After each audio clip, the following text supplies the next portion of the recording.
Ya, pemirsa, tampaknya wacana pembatasan usia pengguna sosial media ini direspon positif juga ya, sebagian besar untuk orang tua begitu ya. Tapi nggak tahu kalau anak-anaknya ya, Nah, untuk kira-kira Putri kayaknya pada salah satu yang setuju nggak? setuju nih, Putri nih ya. Kalau saya terpaksa harus nge-lock out semua akun saya karena belum cukup umur. Nah, untuk bagaimana nanti mekanismenya, kira-kira aturan tersebut dan bagaimana kemudian orang tua harus menyikapi wacana tersebut, nanti kita akan bahas, bukan nanti lagi. Hari ini kita akan bahas saat ini bersama dua narasumber yang sudah hadir, baik melalui Zoom dan juga studio. Melalui sambungan Zoom ada Pak Alexander Sabar, Direktur Jenderal Pengawasan Ruang Digital Komdigi. Selamat pagi Pak Alex. Selamat pagi Pak Alex. Selamat pagi Mas Philip, selamat pagi Mbak Putri. Baik, dan juga di studio kita ada Mbak Oriza Sativa, psikolog. Selamat pagi Mbak Oriza. Selamat pagi Mbak Selamat Putri, pagi. Mas Philip. Baik, saya mungkin ke Pak Alex dulu ya yang punya wacana gitu ya. Pak Alex, kira-kira bagaimana ini wacananya, mekanismenya, aturannya yang akan diberlakukan? Komunikasi yang sudah dijalin dengan DPR bagaimana Pak? Baik Mbak Putri, jadi dari pihak pemerintah sebenarnya menyikapinya itu sebelum tahun 2024 ya. Jadi di akhir 2023 itu pemerintah sudah menyiapkan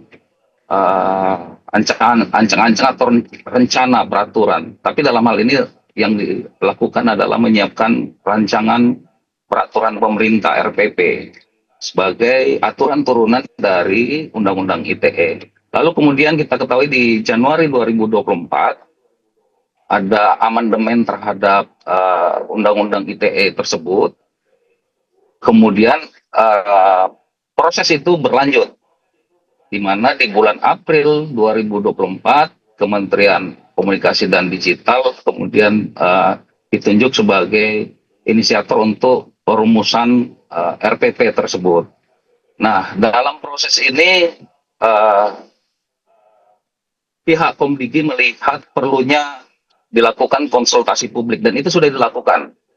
Jadi konsultasi publik dilakukan di beberapa tempat, termasuk kepada anak-anak itu sendiri. Di Jakarta dilakukan di beberapa SMA bersama guru-gurunya dan orang tuanya, termasuk dengan beberapa pihak lain, penyedia platform, penyelenggara telekomunikasi, maupun pihak-pihak yang terkait dengan permasalahan penggunaan internet oleh anak-anak tersebut.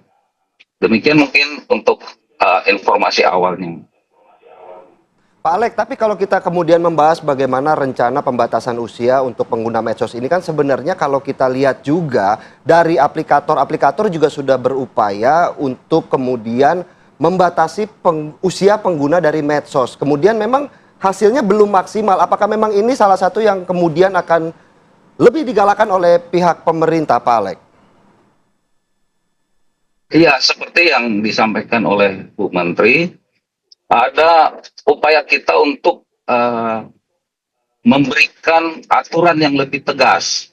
Walaupun memang RPP ini adalah seperti yang dikatakan oleh Bu Menteri sebagai jembatan penghubung kepada nantinya terbentuknya suatu undang-undang yang memang akan lebih bisa mengatur lebih spesifik, karena kita ketahui kan Undang-Undang Dasar kita memberikan hak asasi kepada setiap orang untuk mengakses informasi ya. Bahasanya di konstitusi kita kan seperti itu. Apakah itu orang dewasa atau anak-anak, itu memiliki hak asasi untuk itu. Sehingga di konstitusi juga mengatur untuk membatasi pelaksanaan hak itu dibutuhkan undang-undang. Nah, apa yang dilakukan pemerintah saat ini dengan membentuk suatu peraturan pemerintah ini sebagai jembatan ke aturan yang lebih tegas tersebut. Pada dasarnya kita ingin menyediakan ruang digital ini yang aman, nyaman bagi setiap orang, utamanya bagi anak-anak kita, dan tentunya juga untuk menyiapkan anak-anak kita, baik itu fisiknya, mentalnya, dan emosinya dalam memanfaatkan ruang digital kita. Demikian. Oke, baik Pak Alex. Saya mau ke Mbak Oriza. Mbak Oriza, Kalau dari Mbak Orisa sendiri merespon soal wacana pembatasan usia pengguna sosial media ini bagaimana Mbak? Saya sih setuju sekali ya Mbak Putri, dan kalau bisa jangan lama-lama deh gitu Segera, ya. Dan Akselerasi yang cepat begitu ya. mestinya bisa dengan tim yang baik. Saya yakin Ibu Menteri beserta tim jajaran timnya pasti bisa melakukannya dengan baik. Dan harusnya justru kenapa tidak dilakukan dari kemarin-kemarin dulu-dulu gitu dengan yang menteri-menteri sebelumnya, karena saya yakin saya mewakili psikolog dan mungkin teman-teman psikolog lain juga ya, praktisi kesehatan mental ya, psikolog psikiater mungkin juga dalam seminar-seminar ya, termasuk saya juga pasti selalu menyampaikan ketika kita harus menyampaikan materi tentang berinternet sehat, salah satu kuncinya adalah satu, batasi penggunaan media sosial gitu ya, waktunya juga pembatasi akses atau kontennya, kemudian waktunya, dan terutama adalah orang tua juga harus cerdas dalam berinternet juga. Anaknya cerdas, ibunya nggak cerdas, orang tuanya nggak cerdas, berarti juga nggak bisa gitu. Jadi saya setuju sekali, jangan berlama-lama, dan kalau bisa ya juga diherankan kenapa baru sekarang, tapi lebih baik late than never kan. Iya. Kalau memang butuh yang cepat, apakah memang ini merupakan fenomena yang menurut kacamata seorang pengamat psikolog begitu, Iya. memang sesuatu yang harus dipercepat begitu? Apakah memang ada efek-efek negatif selama ini yang diberikan dari media sosial kepada anak-anak? Ya, saya ini murni praktisi kesehatan mental ya, Mas Philip. Jadi saya ini tahu betul gitu situasi di lapangan anak-anak sekarang mentalnya seperti apa gitu ya. Singkat kata, kalau dari pertama praktek misalnya 2002 itu mungkin sampai 2009 masih nggak ada lah dampak-dampak internet yang ke saya. Tetapi setelah 2010 mulai banyak anak-anak teenager perempuan terutama mogok sekolah karena tidak punya teman. Artinya sosialisasi terhambat karena mereka mungkin kebutuhannya adalah mostly internet ya. Sebenarnya membentuk karakter anak itu kan dengan salah satu apa yang dimainkan. Kalau zaman kita dulu adalah grouping, bermain masak-masakan, perang-perangan. Jadi kita mau nggak mau harus rame-rame dan Guyup ya, lebih dulu ya. dulu guyup. Satu, tidak punya teman dan mogok sekolah, semogok itu sampai 3 bulan, sampai hampir nggak mau sekolah. Kemudian beranjak ke sini ada yang namanya tren video Momo mengajak bunuh diri. Itu pasien saya nggak satu, ada 5, 6. Terus sampai misalnya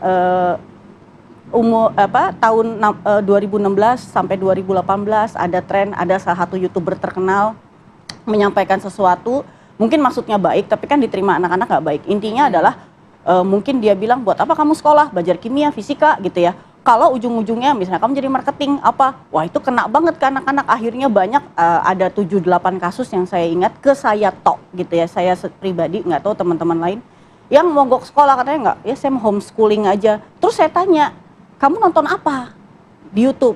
Satu, semua beritanya sama, si YouTuber itu yang dia tonton. Ini kan sebenarnya bahaya sekali influencer terhadap perkembangan anak-anak. Kayaknya udah gitu template ya Mbak, pertanyaan yang Ya. akan diberikan pasti Terus- adalah kamu nonton apa gitu, Ya. pasti udah langsung terjawab Terus tuh ada penyebabnya. lagi remaja-remaja yang mohon maaf ngomongnya binatang-binatang. Saya tanya, iya. kamu nonton siapa? Ada ya dulu YouTuber ya yang suka memaki-maki lah gitu. Yang mungkin sebenarnya orang tuanya juga edukasi ya, beredukasi ya, dokter gitu. Tapi ya itu jadi pada orang tua datang, oh, anak saya jadi gini. Jadi intinya adalah kalau sekarang ini remaja banyak self diagnose. Saya bipolar ya, saya ADHD ya. Tonton apa? Kita gitu. Jadi Langsung nonton apa? Nonton anak-anak itu apa? jadi Pertanyaan seperti pertama. membentuk karakternya Oke. dari apa yang dia lihat dan apa yang dia dengar. Jadi kalau kira-kira Philip tiba-tiba diam, saya pasti akan Nonton nanya apa? tuh, nonton apa tadi gitu. Ini kok kayaknya ada Iya. perubahan perilaku nih dari Iya. Philip.